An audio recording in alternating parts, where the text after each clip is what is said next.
रमेश की ईमानदारी। सूरज की पहली किरणें अभी बस क्षितिज से झांक रही थीं। गांव के कच्चे रास्तों पर हल्की हल्की ओस जमी थी और खेतों से आती मिट्टी की महक हवा में घुली थी। मुर्गा बांग दे चुका था और औरतें अपने आंगनों में झाड़ू लगा रही थीं। गांव का नाम था धनपुर, एक छोटा सा पर अपना एक अलग ही रंग ढंग रखने वाला गांव। इन्हीं घरों के बीच सबसे आखिरी छोर पर नदी के किनारे एक टूटी फूटी झोंपड़ी थी। वहीं रहता था रमेश। रमेश कोई पढ़ा लिखा आदमी नहीं था। बचपन में ही पिता का देहांत हो गया। माँ खेतों में मजदूरी करके किसी तरह उसे पाल पोस रही थी। पढ़ाई बस 5वीं तक हुई, फिर जिम्मेदारी उसके कंधों पर आ गई। अब उम्र करीब 35 साल थी, लेकिन चेहरे पर समय से पहले झुर्रियां और हाथों में मेहनत के निशान साफ दिखाई देते थे। उसका रोज का काम था, जो भी काम मिल जाए कर लेना।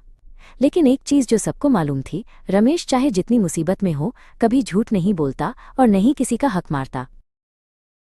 उस दिन भी सुबह सुबह रमेश अपनी झोंपड़ी के बाहर बैठा चाय पी रहा था।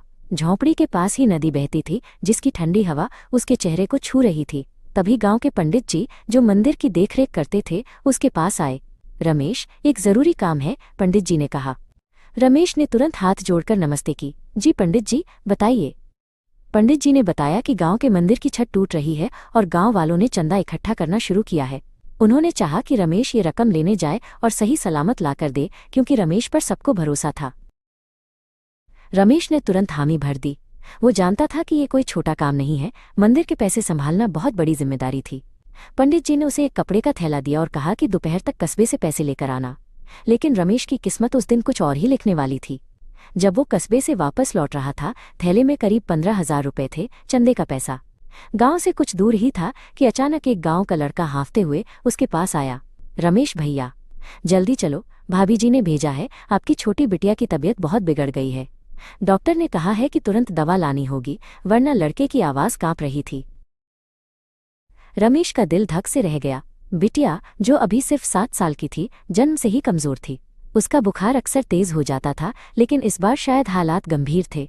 रमेश दौड़ते हुए अपनी झोंपड़ी की ओर भागा। वहां जाकर देखा, उसकी बेटी पलंग पर पड़ी है, माथा तप रहा है, सांस तेज चल रही है।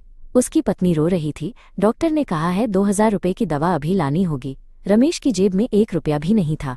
घर में रखने लायक कुछ बिकाऊ चीज भी नहीं थी। उसकी नजर अपने थैले पर गई, जिसमें मंदिर के पैसे थे। बस एक बार हाथ डाल दे तो बेटी की जान बच सकती है, बाद में मजदूरी करके लौटा देगा। दिल और दिमाग में जंग छिड़ गई। रमेश का दिल जोर जोर से धड़क रहा था। थैले में रखे नोट जैसे उसे पुकार रहे थे, ले ले रमेश, पहले बेटी को बचा, बाकी बाद में देख लेना। लेकिन अगले ही पल उसके भीतर से दूसरी आवाज आई, ये तेरे अपने पैसे नहीं है, ये भगवान के हैं।